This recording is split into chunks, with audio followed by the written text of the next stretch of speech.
آپ نے جو سوال کیا بھائی نے کہ درگاہوں پر جانا کیسا ہے، تو درگاہوں پر جانا جائز نہیں ہے، قبروں پر جانا جائز، کیونکہ درگاہ مقبرہ ہوتی ہے، حکم قبر پہ جانے کا ہے۔ درگاہوں پر جانا صحیح ہے یا نہیں؟ پہلی بات تو درگاہیں بنانا ہی غلط ہے۔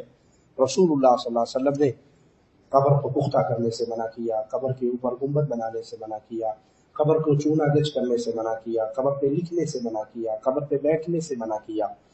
تو یہ اگر اسلامی اسٹیٹ ہوگی تو جتنی درگاہیں، جتنے دربار بنے ہوئے ہیں ان کو توڑ دیا جائے گا، جیسے امام محمد بن عبد الوہاب رحمۃ اللہ علیہ نے اس سعودی عرب کی دھرتی پہ ان بنے ہوئے درباروں کو توڑ دیا تھا۔ پھر امام عبدالعزیز آل سعود رحمۃ اللہ علیہ کا دور آیا تو انہوں نے بھی قبروں پر بنے ہوئے قبوں کو توڑا تھا۔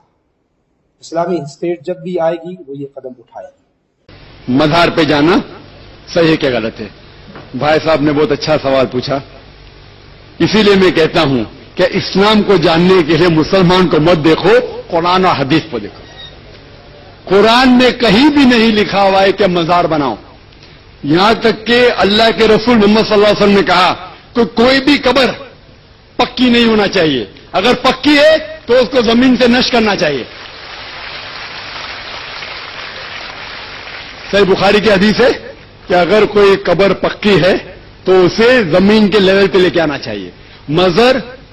مزار کو پوجنا غلط ہے، حرام ہے۔ میں جانتا ہوں کہ کئی مسلمان انجانے میں علم کی کمزوری کی وجہ سے وہ مزار پہ جاتے ہیں، اور میرا یہ کہنا ہے کہ بہت سا کلچر جو ہے، یہ کلچر ہمارے زندگی میں آ جاتا ہے، اور ہمارے باپ دادا پہلے کہیں نہ کہیں ہندو تو ہوں گے، تو ہمارے باپ دادا جاتے تھے مندر، تو ابھی جا رہے ہیں مزار میں، آہستہ آہستہ تبدیلی آ رہی۔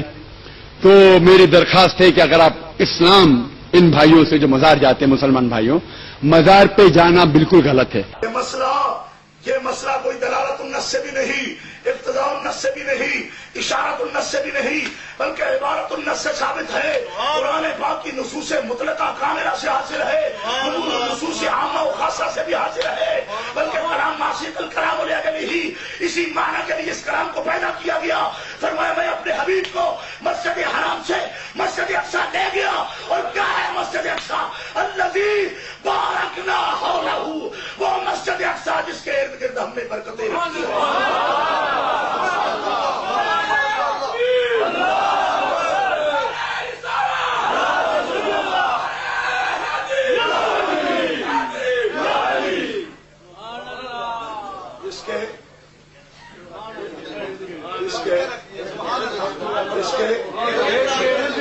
بولو نا، جس کے مسجد کے ارد گرد کا کیا مطلب ہے؟ مسجد کے جو اندر برکت ہوتی ہے، مسجد ہے کہ جس کے باہر برکت ہے؟ ہر مسجد کے اندر برکت ہے نا۔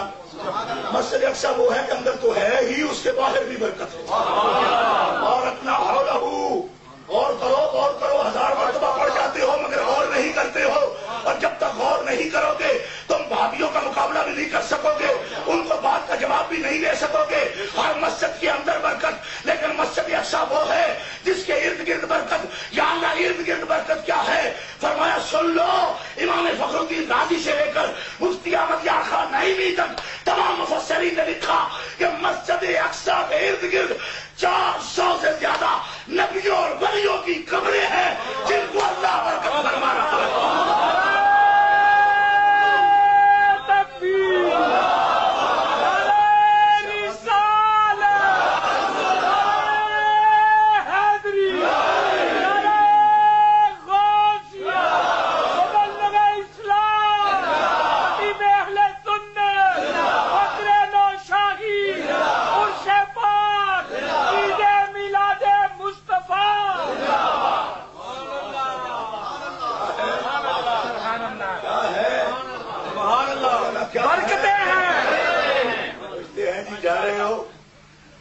شریف جا رہے ہو؟ جا رہے ہیں۔ بغداد شریف کا جا رہے ہیں، کیا ملتا ہے؟ میں نے کہا اللہ سے پوچھو اس نے کیا رکھا ہے، کیا ملتا ہے؟ تمہیں بڑی فکر ہے، لینے ہم جا رہے ہیں، پوچھتے تم پھرتے ہو۔ ان کی عجیب مطلب ایکسچینج ہے، کیا کہتے کماؤ خود